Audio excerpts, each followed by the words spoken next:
ese es otro tema. El ejército no intervino. Entonces, cuando gana López Obrador en 2018, ya el ejército tenía una élite que se fue formando desde antes de Calderón, evidentemente, ¿no? El Estado Mayor Presidencial tiene una intención, yo he dicho, la creación de una élite militar tenía un sentido técnico, estratégico, para que el régimen sobreviviera. No bastaba con la élite política, la económica, ni siquiera, escuchen esto, con la transnacional, ni siquiera con los potentados y la oligarquía estadounidense. No bastaba con eso. Se necesitaba el uso de la fuerza para poder garantizar que sobreviviera este régimen de corrupción. Por eso Salinas también crea y empieza a crear una élite militar, que si bien venía una élite acomodada después de la revolución, pues estos al final se fueron muriendo. Lo que se fue creando a partir de Salinas es una élite que tenía una misión estratégica. Vas a tener mucho poder económico, incluso político, a costa de que no dejes que caigan nuestros gobiernos. Y entonces ocupan al ejército como brazos de autoritarismo, como brazos represores, como brazos que les permitían a ellos seguir saqueando, seguir jodiendo. Por eso hay cierta parte de la izquierda que en ese sentido acepto eso, que le tiene cierto coraje al ejército, que no lo ve con buenos ojos. Pues claro, históricamente sirvieron a órdenes civiles que no fueron órdenes buenas, que fueron órdenes de represión, incluso de masacres. Y entonces se fue creando esta élite y en 2006 pues es la renovación, es el relanzamiento. Pongamos que el 2006 es el relanzamiento del régimen. Sigue siendo el salinista neoliberal. Ojo, sigue siendo salinista neoliberal porque Calderón, las primeras acciones más perversas que la gente se le olvida que toma es hacer más grande la ley minera y entrega mucho más territorio a mineros extranjeros que el propio Salinas, que es el que promulga y el que manda al Congreso a la ley minera en los primeros años de su gobierno. Es un plan. Por eso sigue siendo salinista neoliberal, pero es un relanzamiento porque Calderón no solo aprovecha al ejército como brazo que sostenga a su régimen, sino que además pues lo hace parte de la estrategia de exterminio, de aplastar resistencias y de permitir libre circulación y el negocio del crimen organizado, del que en ese momento ya el comandante supremo de las Fuerzas Armadas era el jefe criminal principal de este país. Entonces esa élite sigue estando muy rabiosa. Estos 5 años no soporta a López Obrador. Usted lo ve en las fotos de Cienfuegos. Ese señor debería de haberle besado la mano a López Obrador porque lo salvó. No es una perita en dulce, no es alguien respetable. No le fiaría a mis hijos. ¿Usted sí? Ni madres. Evidentemente. Pero son furiosos, están furiosos con López Obrador, aunque lo salvó, porque ellos saben que lo salvó porque tuvo que decidir entre un inconveniente, el menos peor de todos. ¿Nos gusta la decisión? No, no nos gusta. Pero eso habla de un líder transformador. Eso tiene que hacer un líder transformador. O se queda estancado en eso o avanza. O se queda estancado en esa situación de un general o continúa. López Obrador ha continuado y ha decidido entre inconvenientes. Aquellos que le critican el que decide entre inconvenientes, qué bueno que nunca van a llegar al poder. Escuchen esto. Se lo digo con respeto a la comentocracia de izquierda. A estos que abusan de su intelecto, pero quedan en ridículo cuando se contrastan con los análisis forenses, con las realidades del país, y que no tienen respuestas, porque no tienen respuestas para muchas de nuestras interrogantes.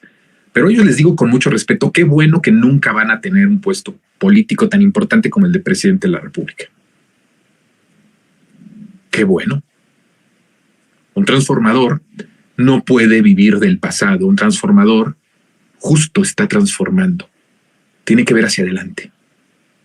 Te puede gustar, a usted le puede gustar o no le puede gustar, Pero ¿sabe qué? Es lo que menos importa, ¿eh? Con todo respeto, es lo que menos importa. Porque su responsabilidad es transformar al país.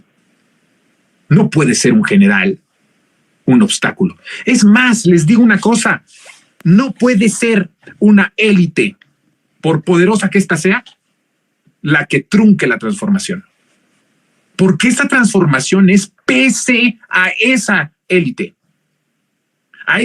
empresarial, a esa élite del crimen organizado, a esa élite judicial, a esa élite del ejército. Pese a ustedes, pese a ellos, avanza la transformación, aunque no les gusten las decisiones, aunque no nos gusten. A mí tampoco me gustó que lo condecoraran.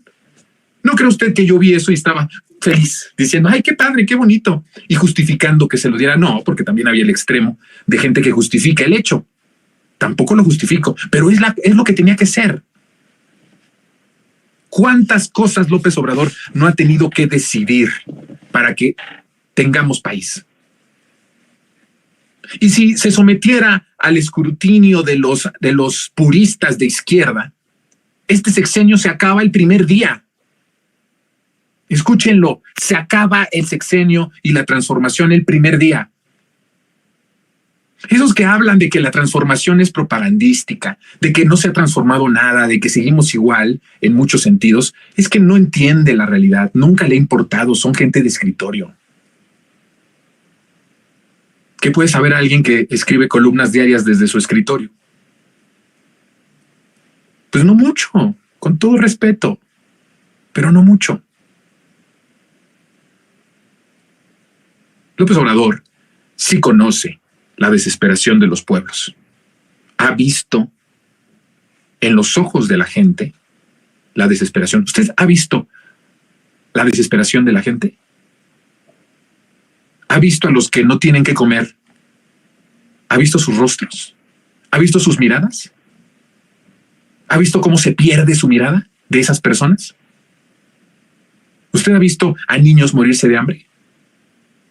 La desesperación de no darles el alimento diario a los hijos, la desesperación que sienten y que han sentido los padres y las madres de este país durante tantos años. López Obrador sí lo vio. No una vez, muchas.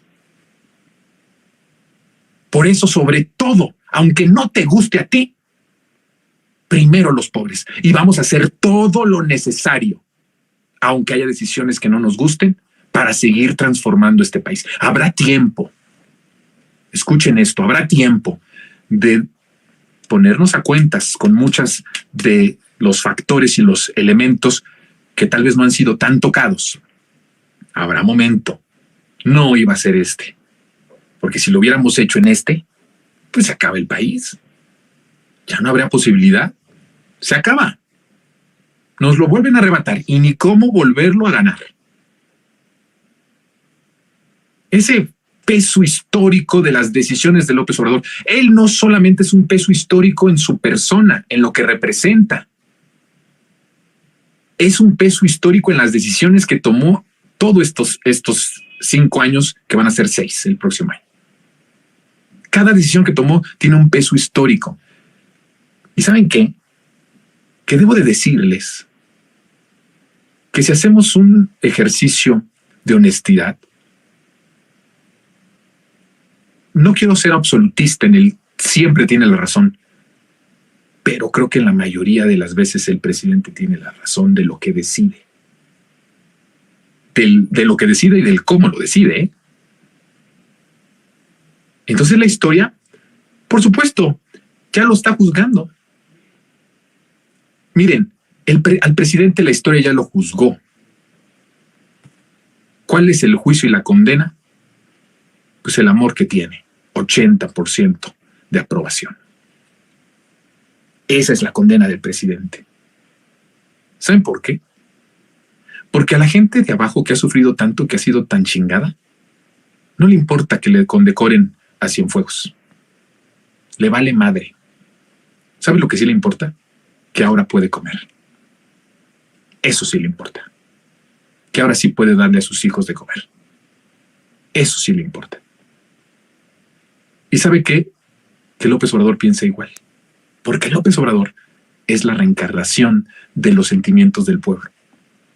López Obrador no solo es ese personaje, es lo que nosotros hemos hecho de él, porque ha representado de manera digna nuestras aspiraciones. Por eso la gente lo quiere. Por eso ni los propios, ni los extraños, ni los de adentro entienden por qué lo aman. Nunca lo van a entender. Y qué bueno que nunca lo van a entender, ¿saben? Esa es de las cosas que a los resentidos nos da mucho orgullo, que nunca lo vayan a entender. Y ojalá y se pudran sin entenderlo. Escuchen, ojalá y se pudran sin entenderlo. Que ni siquiera en sus últimos momentos de vida tengan una luz que los haga entender por qué. Esa va a ser su condena. Esa va a ser su herencia. ¿Hay resistencias en el ejército? Sí. ¿Y hay reuniones de la campaña de Xóchitl con militares? También. Lo pongo solo ahí, para que lo tengamos presente y no digan, no lo advirtieron, pues todo lo que está pasando lo advertí antes que cualquiera, con todo respeto. Lo hemos estado diciendo. No es que nosotros seamos superiores o mejores, no. Tratamos de estar lo más conectados al pueblo. Tratamos de estar lo más conectado a ustedes. Leemos entre líneas al pueblo, lo tratamos de entendernos, esforzamos por entender al pueblo. Y conocemos la historia. Y tenemos olfato político o periodístico. Solo lo advierto. Mañana les voy a platicar algo interesante, el tiempo ya se nos terminó, pero mañana quiero platicarles un poquitito de cómo va a ser el sexenio de Claudia Sheinbaum con respecto a la oposición. Quiero hablarles un poquito de eso. Es interesante lo que quiero plantearles.